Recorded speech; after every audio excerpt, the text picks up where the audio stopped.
Samuel Ben. Boom, draft has started. Welcome to the game. Welcome to your life. Feroxx Hi. doesn't like Samuel. Yeah, Samuel, obviously a high pick, mid lane. A lot of people play it. It can be pretty strong. Um, we actually see, that a lot of Taka ban as well. So that'd be interesting to see what Synergy does decide to do for their first ban. Well, this is kind of the typical strategy that you saw if you're looking to pick up something like a Kroll or a Taka, and in this case, Synergy banning out the Taka. This now allows Feroxx to pick up a Kroll. So by banning away something that isn't necessarily the most meta, it allows you to get that first preferential pick. And it also lets you work away towards counters. While Samuel, I wouldn't say is necessarily a counter to Kroll. Uh, or Rona for that matter, he's still good. So now Feroxx, their first pick is going to be a Rona. Synergy's following up with a Fortress, and they've got one more pick. So what do you think they're going to be looking for in this? I mean, their players already mentioning Cruel in chat here, but the Cruel would be strong. I mean, it would be obviously here a lot of people do try to go after. There's other mid laners, but I don't think they necessarily need to be worrying about a mid laner right now. Maybe having a strong jungle pick would be the smart move, which that Fortress can be moved to jungle, but it isn't going to be a Celeste. They are going to lock in maybe that mid laner. Yeah, so the Celeste does make sense though, because it allows you a lot of flexibility. Fortress is just in general a strong pick, and there are a lot of heroes right now that can play a dive kind of role. So even if you don't pair up immediately with the Kroll, you're most likely going to have something that synergizes well with the Fortress. Whereas Celeste, she's pretty much the priority mid laner right now. For what's left, Feroxx can basically pick up a Scarf, a Vox, of course that's exactly what they pick, and Varia, but we do see what looks, to me at least, to be somewhat traditional of a comp by Feroxx, and I wouldn't be surprised to see Synergy basically go full dive from here on out. Yeah, I'm definitely interested to see, which captains the teams do try to focus on. Obviously, Arden is a really, really big pickup in NA, a big pickup, I'd say, across the board in a lot of regions. Avaria is banned away there. The Vox not necessarily doesn't have to go mid lane. There can be that bottom, weapon box in this case, and that could be what Feroxx is going to go for. Maybe still try to pick a crystal mid lane, but the Kestrel ban, a lot of people have been kind of putting some emphasis on Kestrel again. Yeah, Kestrel has been definitely a stronger hero as of late, especially on some of the more higher skilled players. You can definitely start to just destroy squishy targets.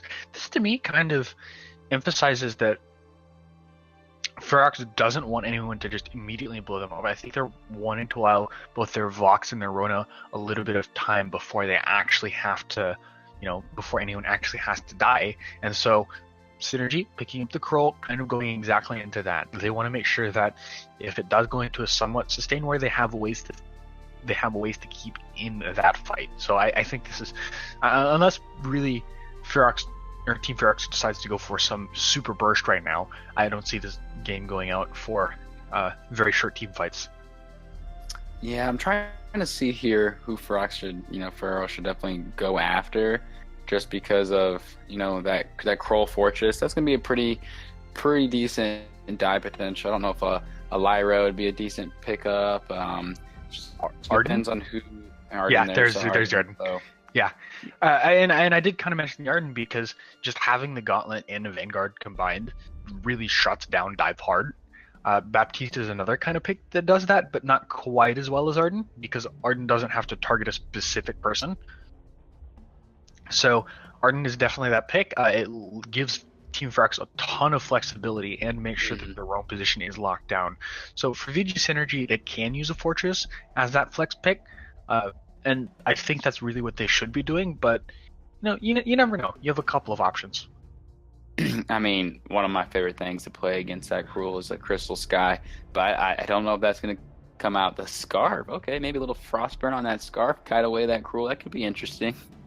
Well, yeah, I can kind of see that, but really here it's kind of interesting because Scarf has been kind of left out in 5v5.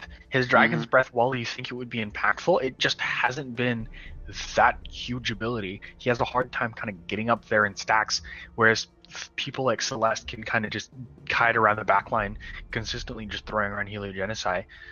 He's good, don't get me wrong, but I don't think he's really who Team Feroxx set out to come and play with in the mid lane.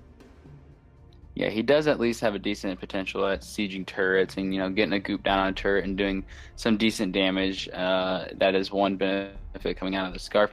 Definitely into a Celeste if it does go mid and just have that poke battle of poking back and forth. That'll be interesting to see. The Ringo pickup. So the high burst potential there, definitely that single target focus, being able to burst another enemy down really fast with a lot of Ringo builds. Yes, no, that is quite a big threat. The other thing is that they're also pairing it up against what is most likely either a Rona or a Vox. I'd love to see a Ringo Vox matchup. You don't see those near as often anymore. We used to love those in 3v3. It's the El Clasico. So Baptiste ban, okay. Yeah. The Baptiste ban is a little bit confusing to me. I mean, I guess if they're worried about that sustain, then sure, absolutely, that makes sense. But otherwise, I don't think it's necessarily going to. It's just provide... the fearsome shade. It's just too scary.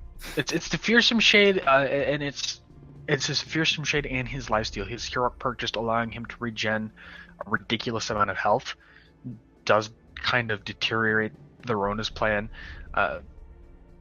But you do imagine that that's not necessarily that big of a thing, simply because of all of the mortal wounds running around. You can imagine that Scarf is most certainly going to be having some sort of Spellfire in his build.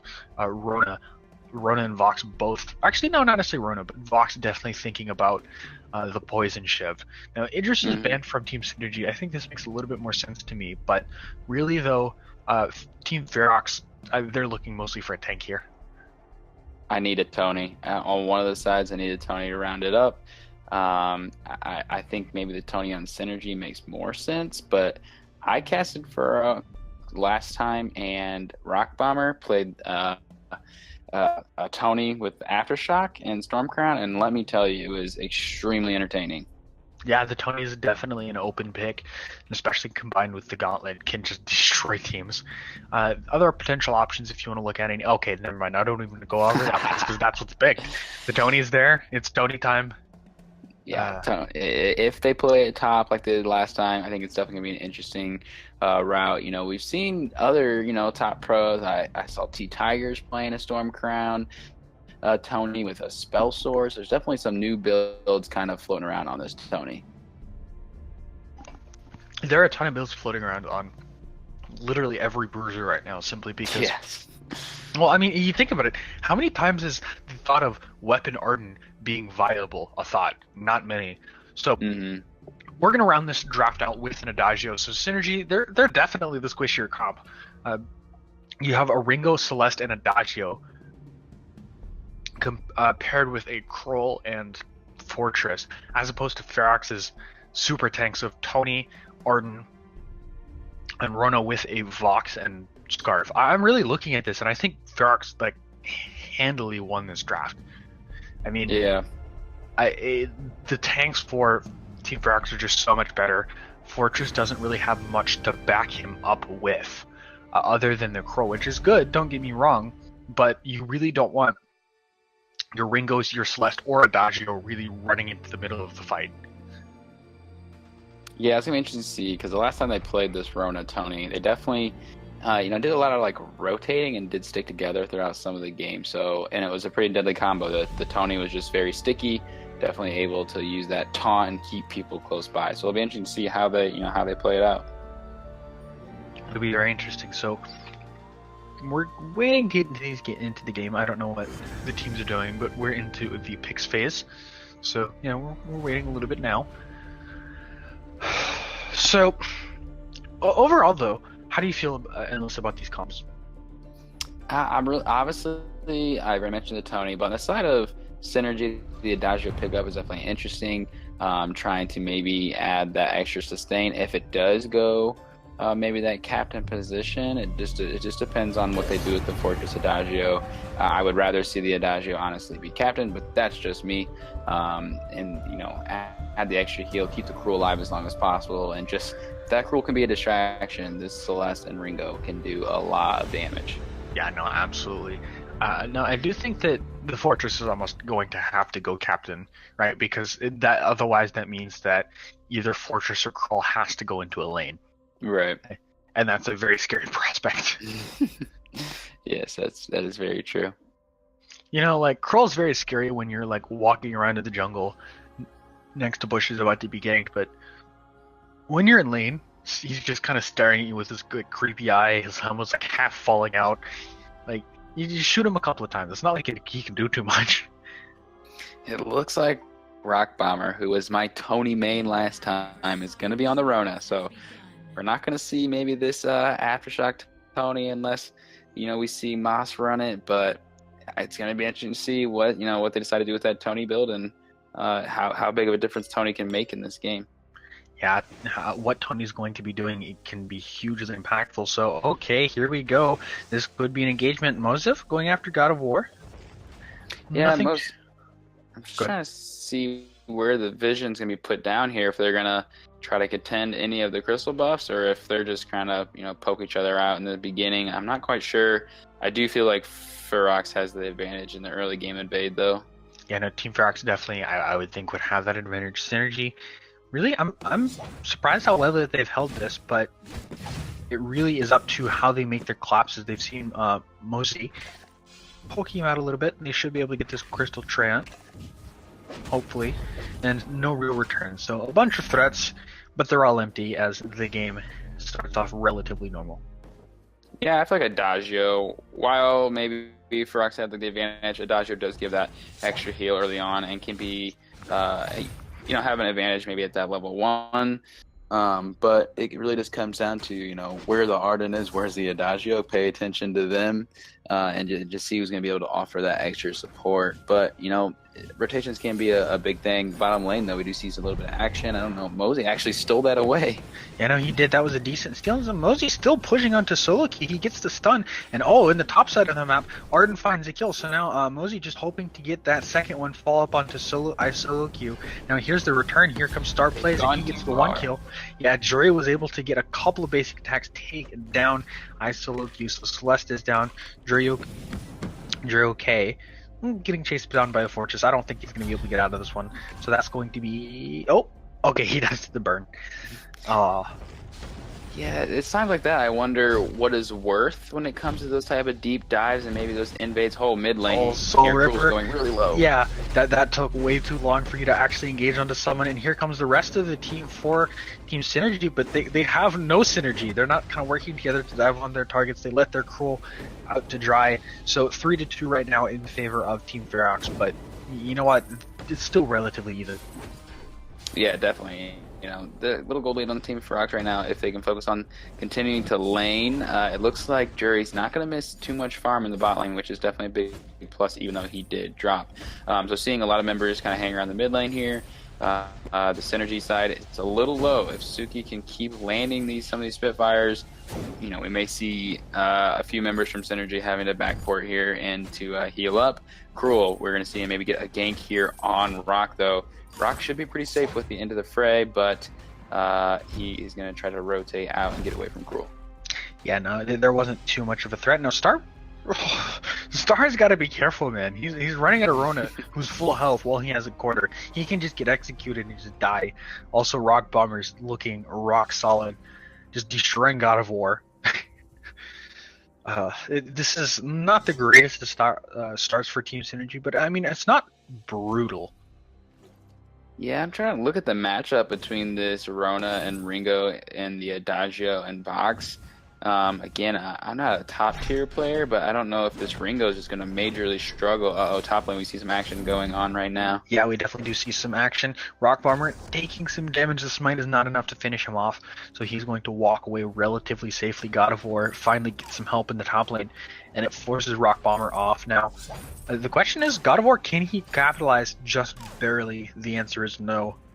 So, Back to more farming we go. There should be an invade here for Mozj? Something Yep. like that. I just call him Moss because I don't really know how to properly pronounce it, so I just shorten his name up, you know? Yeah, alright, Moss. Well, yeah, they're going for an invade. This is a decent time to do so. They can also catch a flank onto iSoloQ and Star plays. Stars is so low already. There's the Vanguard to give Mozzie some more space to work on, but Synergy is going to be behind their turns. They're going to start to port back and just work their way back with more items. Suki almost landed that goop and got the burn on Star. Star stayed alive just long enough to avoid the burn. Doing a decent amount of damage on this first turret though. Solo, if he can just sidestep some of those, the Spitfires, he's taking a good amount of damage. Almost walked into that one as well. To see if, you know, they can continue to put the pressure on the mid lane. Rock's pretty low though, so definitely need to pick up this healing treant before he returns to the lane because Soul is sticking around. Yeah, no, you want to talk about pressure. Soul Ripper, he's found rock bottom. Vanguard is used. He's going to get out of the fray, just jump over the wall. He's going to be into safety. Star plays in the mid lane now, also focusing on the Scarf. iSoloQ hoping to land a couple of Healy Genocide in the pot. Oh god, that Star Celestian. Close enough, just waiting to explode. But not going to be it. And iSoloQ's just taking so much burst with even like a single Spitfire. Oh, like, look at that! 273 damage is massive. He already has shield too, and he's still doing that much. Suki though, ooh. Yeah, that was a little bit too aggressive for Star Place. He can't get out of it. Yeah, no, he's dead. Now, if you look up on the top lane, God of War's taken some damage from Rock Bomber, but Rock Bomber's hoping to get away from this. The smite should be there for Soul Ripper. He's going to get turned on. Here comes Mozzie J. Taunt lands. That's going to be it. Yeah, Rock Bomber finishing that off. So 5-2 in favor of Team Feroxx. And they've got the mid lane turret down. This is a pretty decent start for Team Feroxx, and they've really started to turn it on. Yeah, God of War is down 10 CS early already to Rock. So Rock is definitely doing his job of putting the pressure on God of War, making it hard for that Ringo. Ringo needs to get that farm, needs to get his build up and able to do a lot of damage. Solo's going to step into though and get a lot of damage on him. Yeah, no, the core collapse should stop most of that aggression, but iSoloQ, he's getting destroyed. Shamu over the wall, he gets one punch in the Jawbreaker from Tony, finishes him off. The taunt just destroys Crow. So now, Rock gonna fall on the top lane. Maybe, but honestly, I'm more worried about the mid lane turret here for Team Synergy. That's getting taken down incredibly quickly. Tezuki showing why really Scarf can be effective. Just his sieging potential is just so good, and boom, there it is. That's the turret down. So it really doesn't matter what happens to the top lane. Rock Bottom will most likely go down. No, he's not. So he even keeps alive. Yeah, he even managed to keep his lane somewhat relatively okay. He's got the top lane turret. There's 2 mid lane turrets down. This is looking so up for Team Feroxx. Yeah, and the big thing to point out right now is that Jury is just doing the job of staying alive in the bot lane, keeping his lane push, you know, just making sure that his team doesn't have to worry about him in the bot lane, and he's allowed to just kind of run around and do whatever he wants while his team continuously gets kills. Now, Rock Bomber might be in a somewhat bad situation. He can use his Red Mist onto 2 members of Synergy. Here comes in Maz, and he's going to get a stun down. Oh, this is just too good right now. The taunt. The taunt was great. This is just everyone on Team Synergy just getting destroyed, styled on. The rotations are perfect. And you notice because the turns have finally opened up, Team Feroxx can basically just keep rotating towards the next turn and the next turn and the next turn, and all of a sudden you look, they're up by 7k gold. Yeah, I mean, Suki, doesn't really matter if Suki has a disadvantage. As long as he's landing Spitfires, he'll just never lose. He's been landing some insane snipes. The Spitfires are hitting last second. That bottom turret just got shredded through. The goop does so much damage. So if I'm Team Feroxx right now, I'm looking for every single fight that I can get. Suzuki is dealing 500 damage in a single Spitfire on Soul Ripper. Soul Ripper can't go anywhere. He just has to run. Like, Ghost Wing will most certainly go into Team Feroxx. They can group up. They can go mid. They can go wherever the frick they feel like, because right now they're freaking champs. The Ghost Wing capture comes through. Like you already mentioned, that Cruel, you know, definitely needs more defense. It's gonna, if Cruel gets bursted down that fast, takes a Spitfire to the face on top of a goop, gets burned through. I mean, Cruel needs to stay alive as long as possible. I don't think Yuzu's going to stay alive for much longer, though. Not. Hey, he does get the first judgment off. It stuns one, but I don't think that's going to be enough to keep him there. The Jawbreaker's doing so much work. Now the main lane is under trouble. Team Feroxx, they've got all 5 members here to focus on this Bada-Boom use. It stuns them out of the gauntlet. The timing is not the greatest for Team Feroxx, but you know what? They've got a turret. They're going to focus their efforts right now 9 minutes onto the Celeste. Yeah, we're 9 minutes in. They could close it out easily within 10 minutes. The Kroll is just now backporting. So, really, I'm curious to see how Team Feroxx wants to play this. Can they do it? Holy crap, this is Vox doing so much work. The ultimate. Yeah, doing what he wants to. Like, literally everything is going right now for Team Feroxx. This could be it. This is most likely it. Can they get it under 10 minutes? That's my question. There's the first Dragon's Breath of the game. Can they get it? They gonna get it? One more second? And, just a second under 10 minutes. GG, Team Feroxx finishing out in an incredibly quick fashion. And, wow, that was pretty quick. I mean, Suki did a lot of damage, but, I mean, we obviously see every member had 3 kills besides Jury. Even Arden was in on the action. Sean getting 3 kills himself, 9 assists, definitely a lot of kill participation. But quick game, a lot of team fight early on, and they just focused mid lane and pushed it down. Yeah, they focused it, they pushed it down, and that was still such a ridiculous push from Team Feroxx. Everything that they wanted to do worked, and I think overall, Team Feroxx moving up to 3-0, they're in good standing. While if you look on the other side, Team Synergy, I don't necessarily think that they have to rethink their entire strategy, but they've definitely played one of the better teams in the league, and they got pretty much dumped appropriately. So it happens. So that's going to be our last game for the night. Thank you, Endless, for coming out here to cast with me for these 10 glorious minutes. It's been fun. Yeah, I know, it was really fun. Yeah, GG, guys. Definitely be on the lookout for more NACL for the rest of the week. I'm glad we got this match in tonight.